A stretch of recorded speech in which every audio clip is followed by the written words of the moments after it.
¿En qué no se escucha nada?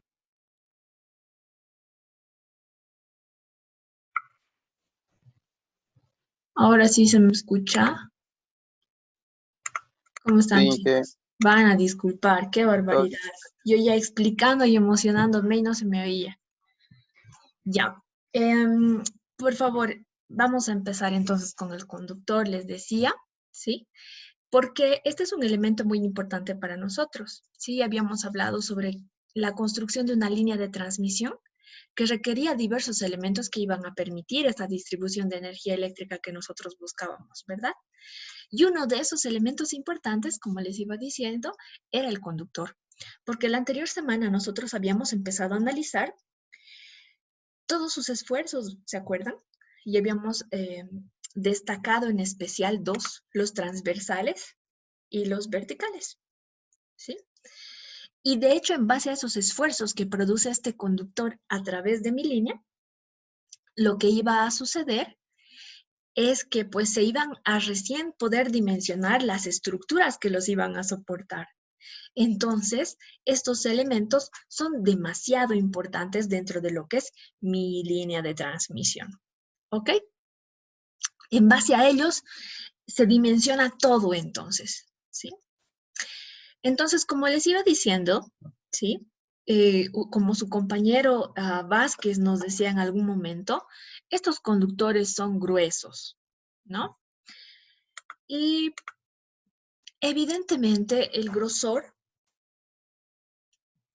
y al ser constituidos de un material eléctrico, van a aportarme ciertas propiedades al circuito eléctrico que estoy armando, porque recuerden que este es un circuito trifásico, ¿verdad?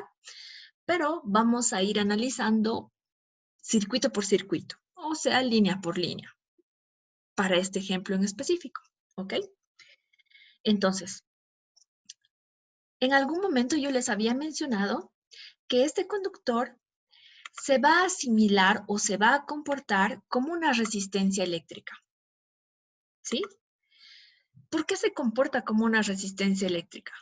Todo material que conduce una energía, evidentemente va a presentar, según sus características, una resistencia, ¿verdad? En especial los conductores, según su material de constructivo y la longitud que tenga, y también el diámetro. ¿Se acuerdan?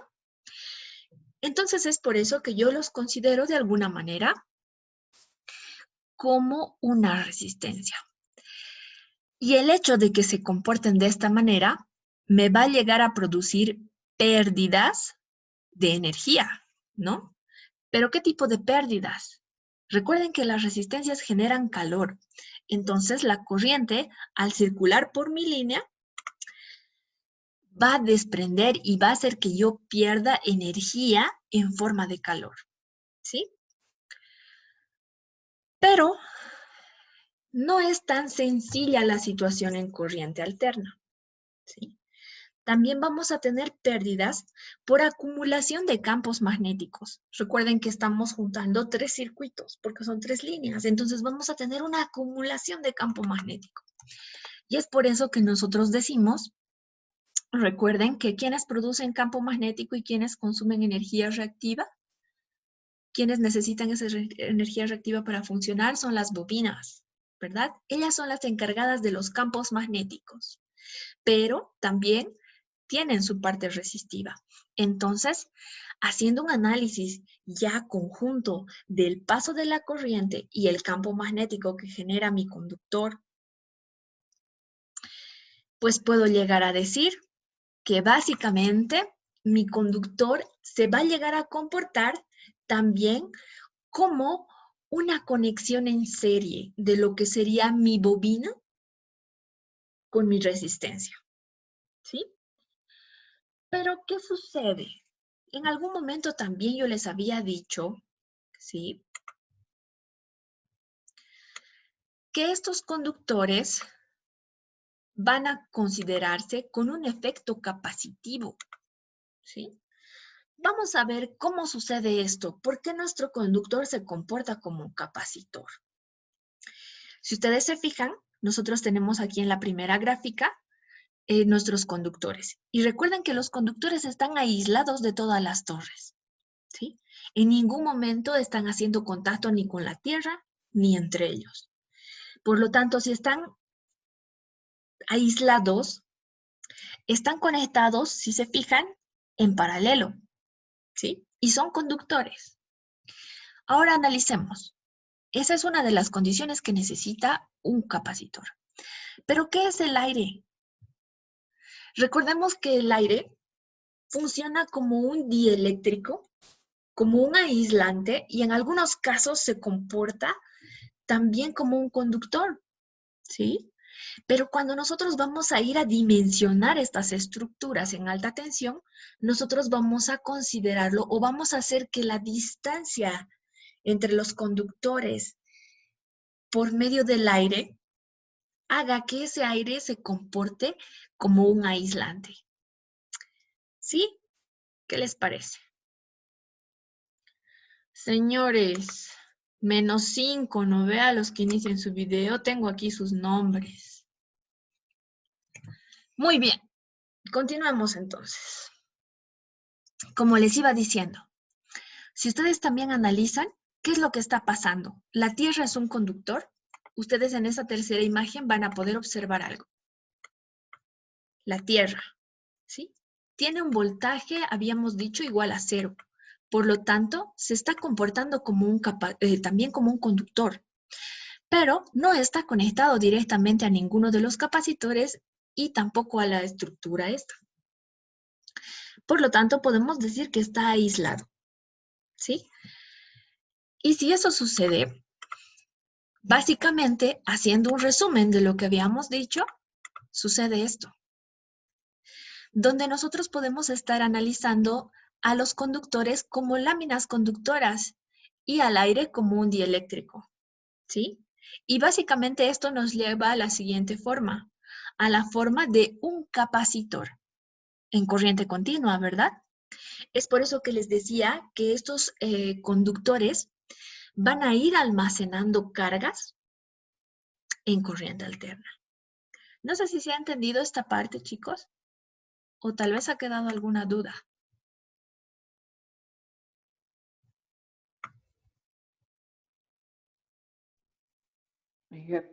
¿Cómo Una estás? Dime. consultita. Estas láminas, ¿dónde nos ha dicho que van a estar? Ya, en realidad estas láminas van a ser tus conductores, ¿sí? Recuerda que tus conductores en la línea están yendo. Estas son los que van a cubrir el conductor. No. Básicamente, tu conductor está desnudo, ¿sí? Es un material conductor que está desnudo. Y yo estoy haciendo la semejanza y ¿te acuerdas? Están estos básicamente instalados en paralelo, ¿sí? Si estos están instalados en paralelo, tus conductores, tú lo puedes asimilar o asemejar, como te decía, a un capacitor. Porque ¿qué es un capacitor? Un capacitor no es más que dos láminas conductoras que están en una disposición paralela y están separadas por medio de un material dieléctrico. Para nosotros el material dieléctrico o el aislante de alguna manera sería el aire, ¿sí? Y es por eso que te decía que tus dos conductores, línea 1, línea 2, R o S, o puede ser línea 1 y línea 3, van a funcionar y se van a comportar como un capacitor, ¿sí? Estamos hallando un circuito equivalente, básicamente, una representación gráfica equivalente. No sé si ahora ha quedado esto un poco más claro.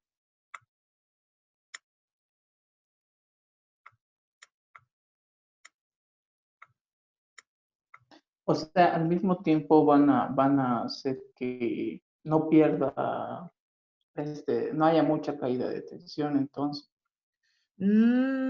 ¿Creerás que no?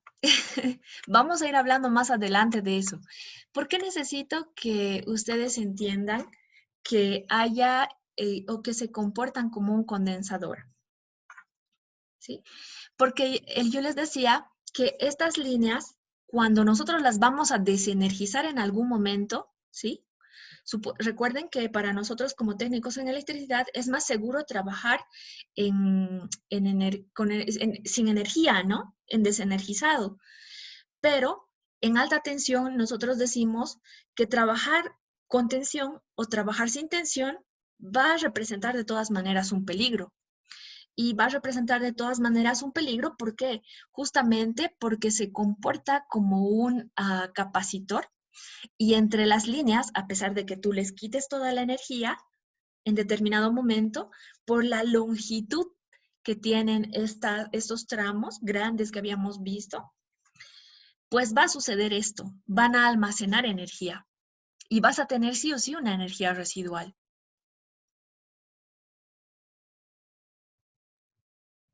¿Sí? No sé si está claro esta parte. Ah, ya, ya.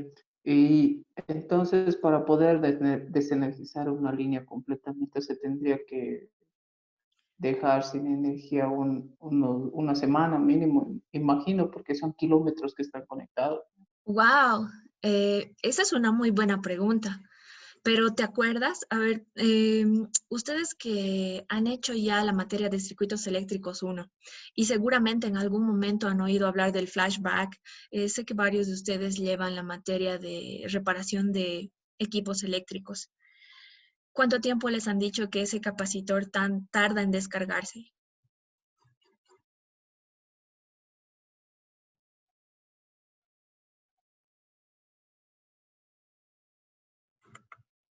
¿Alguien se acuerda? ¿Alguien tiene ese conocimiento por si acaso?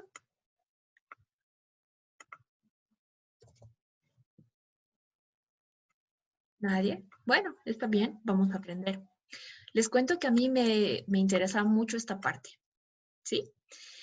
Y los capacitores evidentemente van a almacenar una gran cantidad de energía. Un segundo, por favor, Ronald. Termino esto y charlamos. Tranquilo, ¿ya? ¿O quieres hablarnos algo al respecto de los flyback?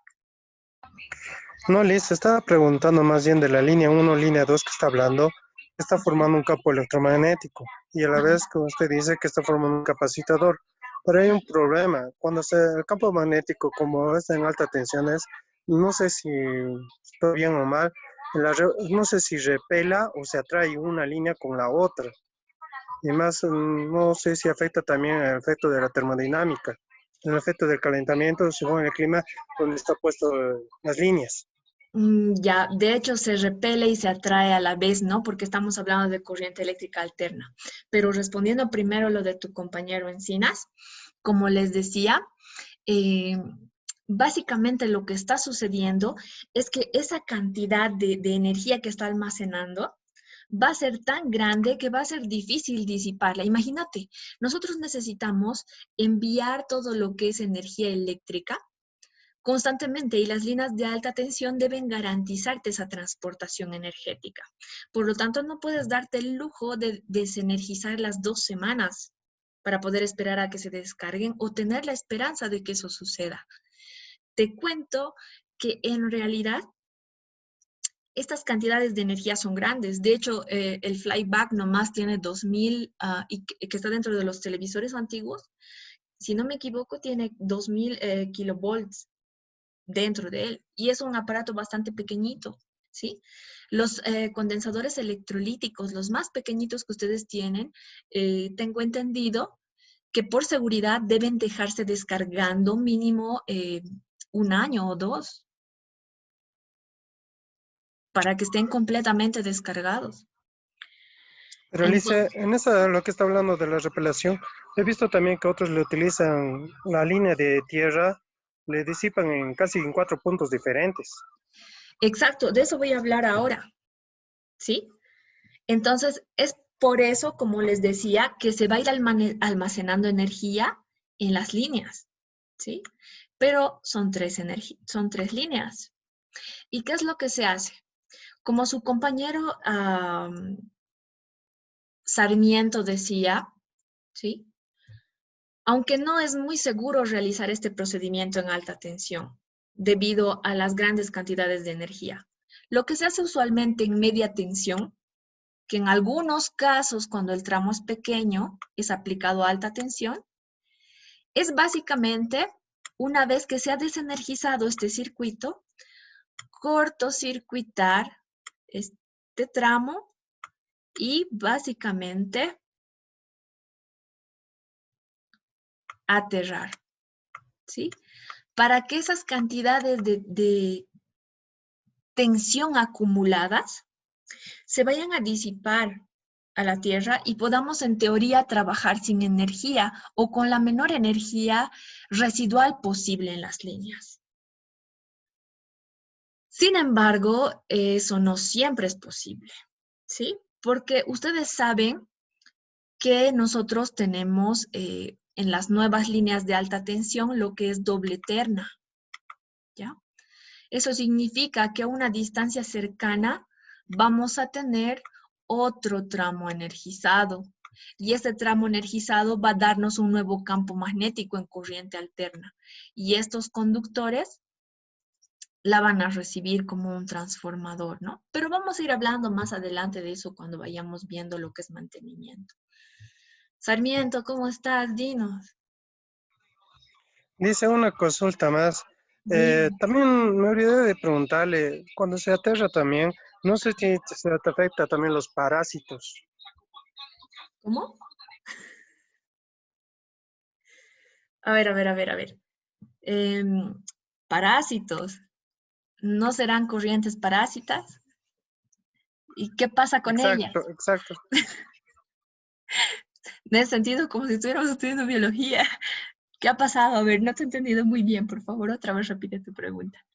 Cuando se aterra en diferentes puntos, he visto hasta Ajá, 4 puntos que colocan más o ajá, menos 5 puntos de 5 metros de profundidad. Quería ya. saber de los parásitos, más o menos, si siguen teniendo o tiene la tendencia de activar otra vuelta la línea. Ya. En realidad, cuando tú ya has abierto el circuito, recién es cuando empiezas a aterrar. De otra manera, no es segura. Y evidentemente, en el tramo de línea que tú tienes después de esta energizada todavía, esta sí va a quedar de alguna manera afectada. Cuando tú energizas una línea o la desenergizas, estás exponiéndote a esos transitorios, ¿sí? O a las corrientes parásitas que tú le llamas. Pero estas se van a ir a compensar con lo que son los reactores y los bancos de capacitores. Por eso te digo que más adelante vamos a ir hablando de ellos. Sí, de alguna manera, pero ya te estoy dando una visión general para que puedas disipar esa duda. No sé si ha quedado claro, chicos, cosas aparte o tal vez alguien más quiere que nosotros podamos despejarle alguna duda o quieran hablar de algo más. Me parece bien todas tus experiencias en campo, Sarmiento. Muy bien. Gracias, Inge. Nos vas a tener que contar qué ha pasado porque estabas muy preocupado con la parte práctica. Entonces quiero saber qué es la parte que te interesa en especial de la parte práctica. Porque como te decía, yo mucho material no dispongo, pero puedo intentar conseguir algunas cosas. Entonces, no lo sé. Necesito conocer sus dudas y opiniones, ¿no? Lo que más me interesaba a mí era del dínamo, las tensiones, con cuánto de flecha que había que llevar a la curva y Mm, las deformidades de la tierra que se trabaja. Generalmente me he visto que ahí es donde más problema hay y vanos después de los desnivelados. aisladores. Ya, justamente los cálculos los vamos a realizar el día de mañana. Todo esto de cómo calcular la flecha lo vamos a realizar el día de mañana por medio de cálculos, ¿sí? El día de hoy estamos haciendo una pequeña introducción entre lo que son los materiales y demás. Ahora, lo de los vanos nivelados y los vanos desnivelados evidentemente son un problema. Les había comentado a sus compañeros ya en una de las clases anteriores, creo que tú no estabas, ¿sí? Podemos observar aquí en las diapositivas.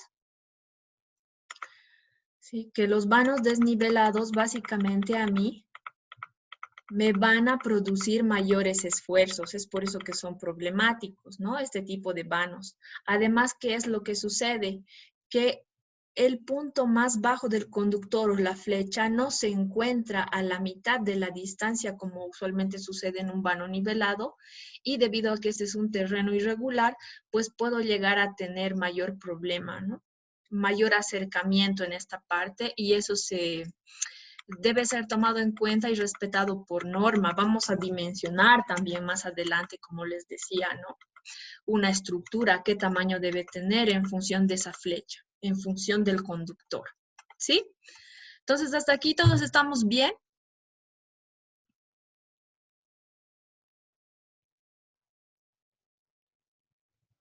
¿Sí? Inge, una preguntita. ¿Los cálculos que vamos a realizar son Ajá. exactos, promedios o lo más cercano a la vida cotidiana? Mm, Mira, Sarmiento, las matemáticas nos pueden engañar, pero no nos van a engañar tanto, ¿no? Por eso de alguna manera decimos que pueden llegar a ser exactas. ¿Quién va a fallar más en este caso en la instalación? Va a ser la mano humana, ¿sí? En realidad las Okidoki. ecuaciones que nosotros vamos a manejar van a manejar también sistemas o programas de diseño exclusivos, ¿sí? Porque los cálculos por tramos y todo esto se realizan en programas. Es mucho más fácil hacerlo en programas. Voy a darles una visión general del diseño en el programa más adelante. Estoy tratando de conseguir un acceso para que me den un programa con una versión de prueba para ustedes, ¿ya? Bien, chicocos, pero es necesario que sepamos qué tipo de modelado sigue entonces el sistema de alta tensión, ¿sí? Porque al nosotros tener esa resistencia, esa inductancia y esa capacitancia en nuestro vano, como ustedes pueden observar, nos va a llevar a hablar de que este sistema trifásico sigue el modelado pi, ¿sí? ¿Por qué? Porque al conectar esa resistencia en serie con la impedancia y al conectar los capacitores o la capacitancia que nosotros teníamos en toda esa línea, nos presenta el modelo del circuito eléctrico que vamos a tener. Y si ustedes hacen una relación con el número pi, básicamente lo tenemos acá, ¿verdad? Donde se encuentran dispuestos todos los elementos equivalentes eléctricos, ¿sí? Entonces, en función de este modelo pi, es que va a venir la ecuación que su compañero Ronald quiere, la de la flecha, ¿sí? Que también va a ir influida por el peso del conductor. Y no solo por el peso del conductor, sino también va a ir influida por la longitud del tramo del vano. Y recuerden que también influyen los esfuerzos del viento, ¿sí? Entonces es una conjunción de efectos, de los cuales vamos a ir hablando eso entre la clase de mañana y lo que queda de la semana, ¿ok? Pero vamos a darle también vital importancia a los tipos de conductores, ¿sí? ¿Cuáles son los materiales más usados? Usualmente los materiales que se usan a nivel mundial pueden llegar a ser el acero, el aluminio, el cobre duro, vamos a hablar de un cobre suave, plomo, zinc y hasta estaño se ha llegado en algún momento a analizar por la economía. Muchos de ustedes quizá no saben, pero en España los gitanos, tengo entendido, que se llegan a robar cobre de las redes de transmisión. Sí, así como lo oyen. Y a pesar de que parezca ilegal, ellos no son sentenciados, ¿no? Porque parece que gozan de derechos especiales. Entonces se han ido buscando alternativas. En nuestro país, los tipos de conductor que más se van a usar van a ser los de aluminio y los de cobre. Entre ellos ustedes van a poder verificar ventajas y desventajas. Una ventaja del aluminio es que es bastante ligero. Una desventaja del cobre, a pesar de tener mucha mejor conductividad eléctrica que el aluminio, va a ser su elevado costo. Además que aquí también tenemos malandrines, ¿verdad? El cobre también va a soportar la corrosión. ¿Sí? Tenemos buena conductividad térmica, buena resistencia mecánica, el cobre no siempre tiene, ¿verdad? Pero el aluminio puede mejorarse con aleaciones y también vamos a ir viendo otras situaciones.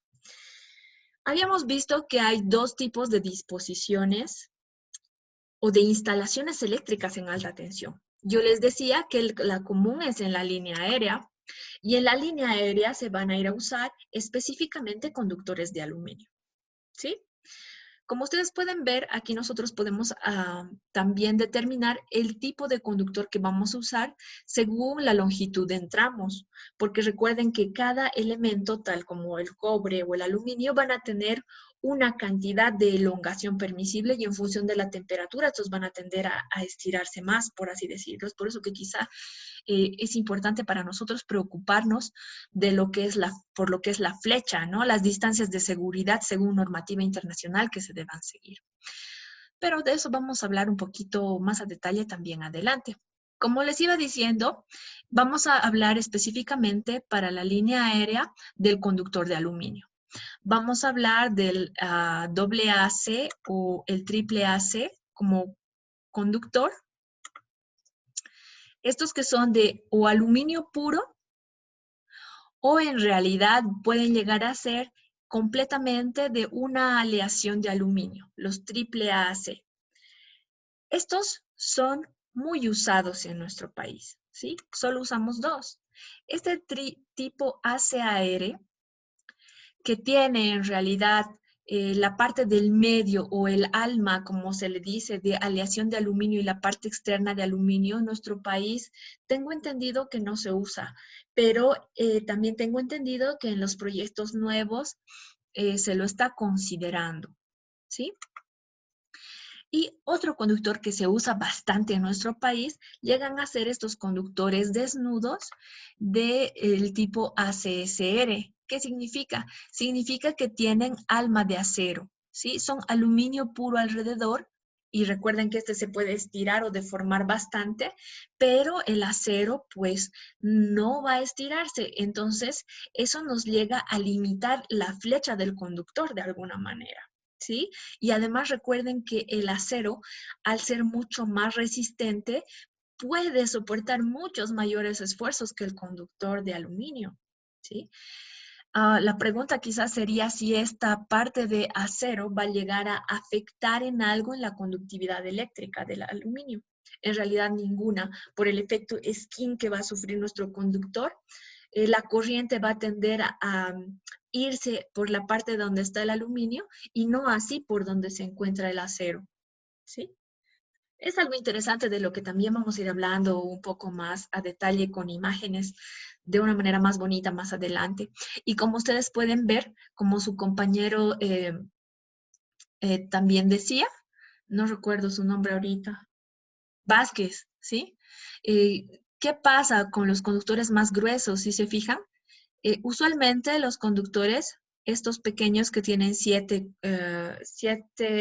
filamentos, por así decirlos, solamente tienen un conductor de acero al medio. Pero mientras va creciendo esta disposición, va siguiendo una relación matemática que también les voy a pasar en los apuntes para que ustedes puedan calcular, que mientras más grueso o más filamentos tenga el conductor, también va a ir creciendo la cantidad del número de conductores de alma de acero, de filamento, ¿no? No sé si existe alguna duda hasta acá.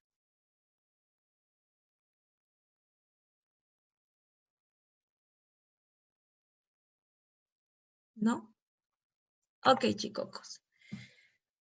Aquí se viene lo bueno. Seguimos en línea aérea. Y yo les decía que la tendencia actual de lo que es línea aérea ya no es usar material desnudo como aluminio, ¿sí?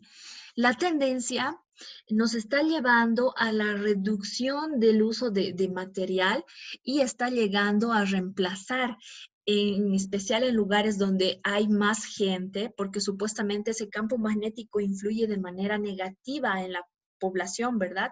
Entonces se está tratando de mitigar con estos conductores que son apantallados, ¿sí? Siguen esa denominación. Y si ustedes se fijan, estos conductores apantallados no son otra cosa que los mismos conductores, tal vez de aluminio o de cobre, pero que están envueltos por un aislante y sobre el aislante tienen una pequeña pantalla o disposición de conductores que va a llegar a absorber de alguna manera ese campo eléctrico, perdón, ese campo magnético que está disipando mi primer conductor, ¿sí? Otro elemento a destacar, muy importante, es que si se fijan, el material constructivo del conductor va a ser contrario al de la pantalla. Por ejemplo, si yo tengo aluminio en mi conductor principal, la pantalla de mi conductor va a ser de cobre. ¿Por qué? Como su compañero Ronald decía, esto tiene mucho que ver con la parte de lo que es calor, termodinámica y demás, ¿sí? Si yo escogiera dos conductores para ponerlos en esa disposición del mismo material, sucedería lo mismo que sucede en mi microondas. Crearía aquí un campo de calor y este aislante llegaría a ser derretido. Entonces no es aconsejable, ¿sí?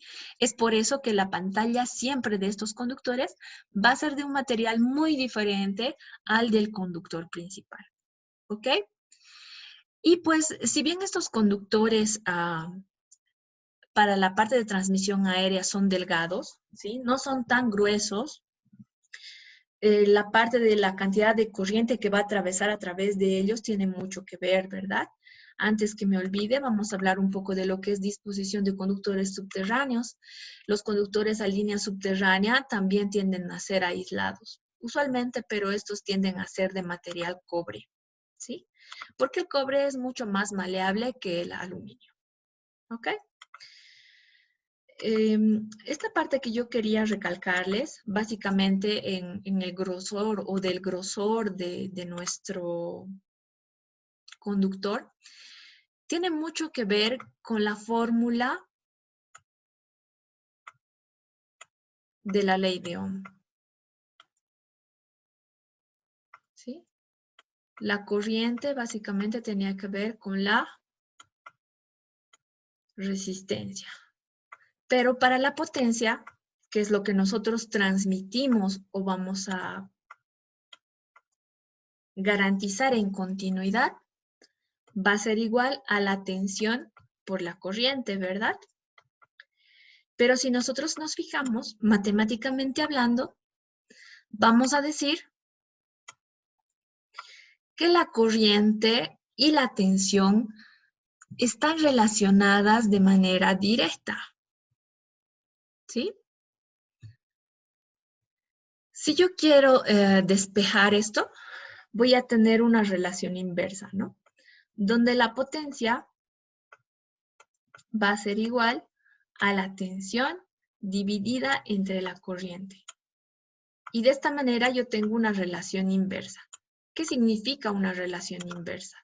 Significa que si yo quiero tener menor cantidad de corriente, voy a tener que elevar mi tensión en el sistema.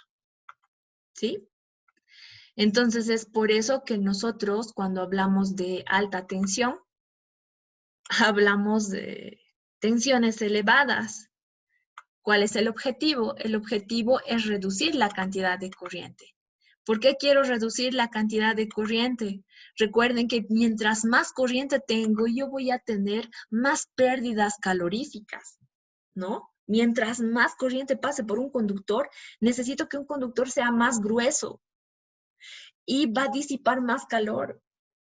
Entonces, solución, si elevo la tensión, puedo obtener unas corrientes un poco más pequeñas y por ello voy a tener unos conductores un poco más ligeros y por lo tanto mi estructura va a ser un poco más económica de la que podría ser. No sé si se ha entendido esto hasta acá, muchachos.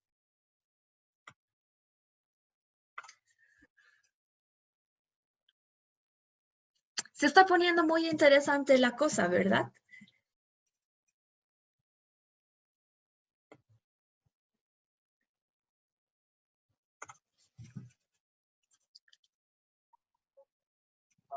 Inge, tengo una consulta. Dime. Que estamos hablando con ustedes. ¿Hay una forma de cómo saber de, por ejemplo, cuánto kVA transporta la línea cuando está en... Claro, si sabes la potencia que estás llevando, como tu compañero Bando nos hablaba, ¿no? De un sistema de energía eólica, me decía la potencia. Yo sé la potencia que transporta ese circuito. Y yo le decía, ok, ¿qué nivel de tensión va a llevar? Nosotros tenemos solo 3 niveles de tensión normados. Entonces, si tú sabes la potencia y sabes los niveles de tensión, puedes fijarte qué calibre de conductor tú vas a usar. Y de hecho se juega, ¿no?, con esos valores al hacer un análisis para el dimensionamiento y la determinación de el proyecto más económico para su construcción en función de esos valores. Sí, pero por ejemplo, a lo que yo me voy, por ejemplo, ¿cuánto está transportando su conductor? ¿Cuánto kVA está transportando? ¿No? Por ejemplo, cuando estamos aquí en la ciudad, ¿no? Por los postes o por los cables, nos podemos dar cuenta que media tensión, alta tensión, ¿no? O trifásico, Cada monofásico, línea pero y cuando transporta una cantidad de potencia diferente. sí, pero o sea, cuando estamos así en carretera o por cierto lugar, podemos darnos a identificar cuánto más o menos lleva, cuánto, De corriente o 115, tensión puedes 65, darte sí, cuenta en realidad por el número de aisladores que tiene. Vamos a ir a calcular eso más adelante. Es muy importante. Es una buena sí, observación. sí, pero por ejemplo, no me voy a poder estar subiendo menos hasta allá, ¿no? Pero hacía un breve pantallazo, Se ven de lejos los aisladores, son grandes. sí, pero, sí, no, bueno, nunca Vamos a lo he verlos visto. más adelante, no te preocupes. Hay trucos. Bien, chicos, ¿alguna pregunta más? Todavía nos quedan unos cuantos segundos. Si no hay preguntas, el día